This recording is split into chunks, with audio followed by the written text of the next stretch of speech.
Hello and welcome to today's edition of Charting the Markets. With me, Sean Murison, Senior Market Analyst at IG South Africa. On today's economic calendar, we already had quite a bit of services and flash PMI data that's out of Europe and the UK, and pretty much all of it has been below expectations. The data not being great out of Europe and the UK, following on from obviously the high inflation print we saw in the UK earlier this week, as well as that higher than expected rate hike. We do still have services and flash PMI data coming out of the US this afternoon. Traders want to watch out for that, obviously affecting US markets and US dollar crosses. Let's look at some charts. Starting off with the US dollar basket or the Dixie. Over the short to medium term, we are still sitting in that range-bound price environment. Although for a while we've been keeping a short bias to trades, we see that price still trading below that blue line on our chart, and that blue line being the 200-day simple moving average. So while we look at, at the moment now, what we had is a bit of a false break of this 102 level. That was quickly reversed, and we are now rallying. And our next upside resistance target there at 103.15. Now, because of that longer term bias, we're still looking at sitting out the move higher at this point in time. And we'll be looking for a bearish reversal before this 103.15 level, or closer to this 103.40 level, which is where that 200-day simple moving average is, for short entry once again. Now, only if we start trading above that do we start considering changing our bias. If we break that moving average, don't think that that trend now automatically moves to an uptrend. It just confirms a longer-term sideways price environment where we'd consider only a long bias to trade is quite a way up. We're going to see it move above that high at 105.30. But for now, long-term trend is down. Short-term, we are rebounding, and we're waiting to see where that rebound ends. And we're looking for short entry again on the dollar index, provided that we don't start trading above that 200-day simple moving average. Moving over to the euro dollar, a bit of the inverse picture there, where we see that longer term trend is still up, but we're also now starting to correct from overbought territory in the short term. So you could argue short to medium term, maybe a bit more of a range bound type price environment, but certainly that long term upside bias is still being respected. And so what we're doing now is we're testing that 1.0855 mark. We start closing below that, we could see probably support coming in at about 1.0785 odd, and that 200-day moving average sitting at about 107.7. But again, we'd be looking to see where this pullback ends. And even if today's candle could still hold up, this 1.0855 level could still hold. There's still a lot of trading to go within the trading day. And if we do see a reversal of that, we'd consider long entry. If we break below the support level, we'd wait to look for a bullish reversal, looking for long entry again. That's provided we don't start trading below that 200-day simple moving average, which I'm going to say is something about 107.05 or 107.10 in that range. Cable, long-term trend up, similar to that euro dollar, and we are now starting to retrace from overbought territory in the short term. So we're waiting for that pullback to end. When we look at that pullback, it does look like a bit of a grind. We see a slow move down after quite an aggressive move up. So that does suggest that momentum is still to the upside. We want to see where this pullback ends. We're testing support. We're quite close to that support level of 1.2665. And we'll be looking at a reversal of this level. In the event that it breaks, waiting for a reversal of one of the lower levels to look for long entry on cable. At the moment, we have the US, which has paused the hiking cycle at this point in time, and we do have the Bank of England, which has been a lot more aggressive. So it does make sense for this trend to be up fundamentally. And I always think good technicals do reflect what's happening fundamentally in the market. Now let's move over to some indices now, and starting off with the S&P 500. Now last week we talked about this, what we call an accelerating uptrend. We see these three trend lines which are getting progressively steeper. And that was suggesting what we called a price blow-off. So we still respect that longer-term trend is up, but that was a suggestion that that market's become a little bit overheated at this point in time. We could expect a little bit of a retracement from overbought territory, and that has started to come to fruition now. We've pulled back to that steeper trend line. I think there could be still a little bit to go. We are at the early stages of that move out of overbought territory. Our next support level is sitting at about 4,300, and that's where we would start looking for long entry if we do start seeing that pullback ending with a nice little tick back in price, a bit of a bullish reversal. If we do start reversing from current levels, we prefer myself to just sort of sit out and wait for that move to play out. looking for a bit more of a deeper retracement on these major indices before looking at new long entries, but certainly not looking at shorting tops or picking the tops in these particular markets, but waiting for weakness to play out so we can join that longer term uptrend. In Europe, we see the DAX is still conforming to a short to medium term range.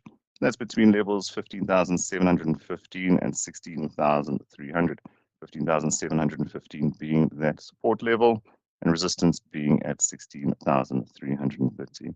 Now, we have broken this trend line, so we're going to take this trend line out now. It doesn't really hold relevance right now. But if we had a 200-day simple moving average, you'd see that that longer term trend is still considered up. And why not? We are pulling back from all-time highs on that DAX. So that longer term trend bias is still considered up, although there's a short to medium term range. And we have this long wick candle yesterday, early sign of maybe an intraday reversal.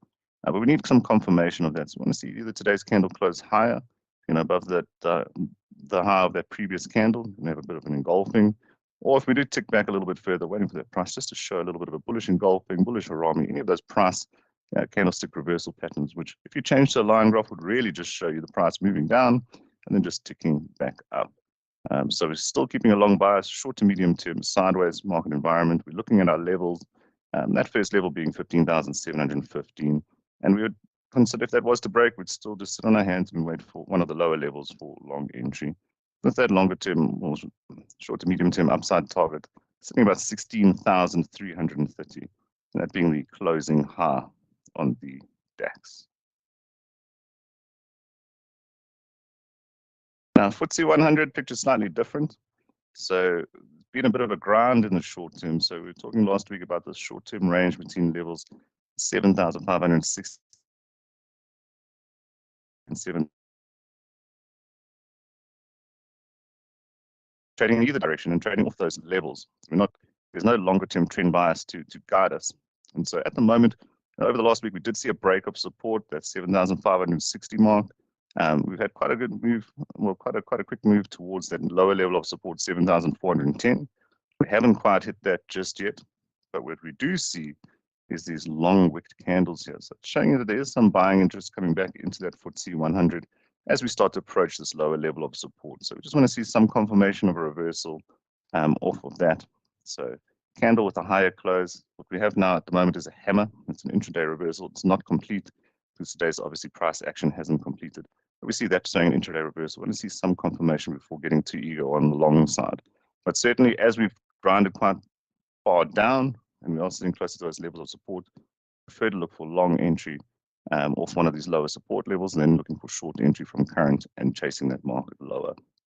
Right, if we do trace lower, where we consider a longer term trend reversal or longer term change in trend bias, is we'd take out the major low, and that's sitting at 7,285. But for now, that longer term sideways grind continues, and we're looking at trading off the levels, and we are closer to support than we are to resistance, and so we are looking to trade off those support levels for long entries.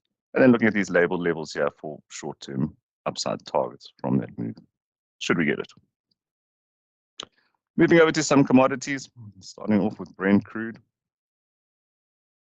Keeping a short bias to trades on Brent crude has been beneficial, and we've, like with all our charts, we're just using a simple gauge of trend, long-term trend, and that's that 200-day simple moving average again, that blue line on the chart. And that price is still trading firmly below that.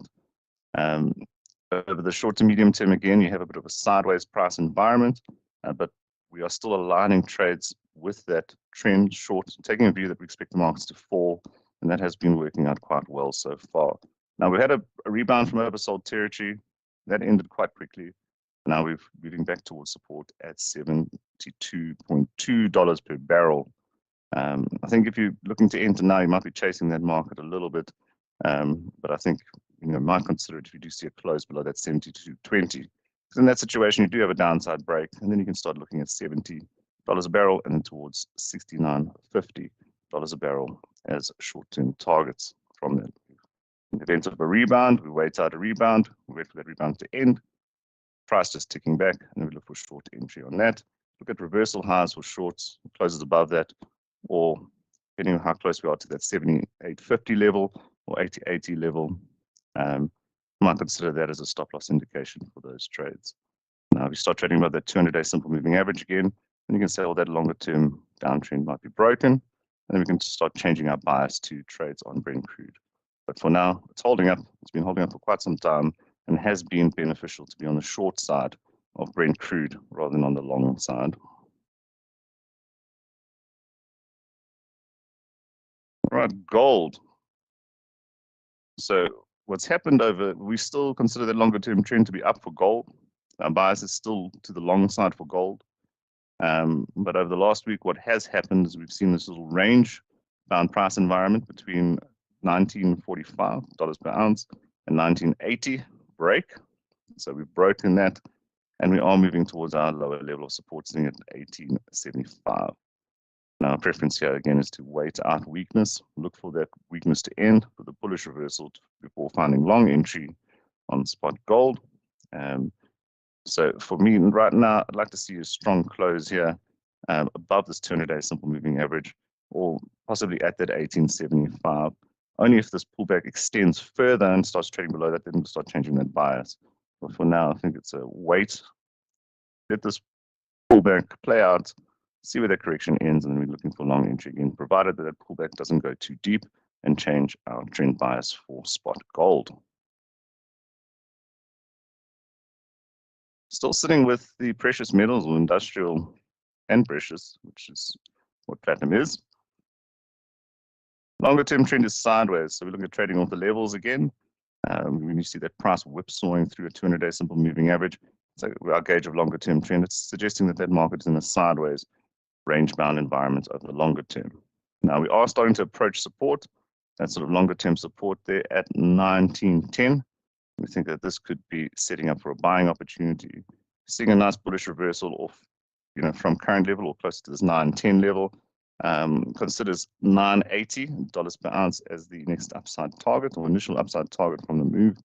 What would qualify as reversal? We're going to see this price close above at least the sort of halfway mark of this red candle. We'll see a long lower wick and a small bodied candle, or anything just to show that the price has stopped ticking. You can change it to a line graph again, just see that price moving lower and then just ticking back. Right. We are laboring in oversold territory current, suggesting that that market could be setting up for a rebound. We do think platinum is going to be in a deficit this year, so these levels might be attractive from a fundamental point of view, as well as from a technical point of view. All right, that's all the charts from me. I'm Sean Murison, Senior Market Analyst at IG South Africa, and thank you very much for watching.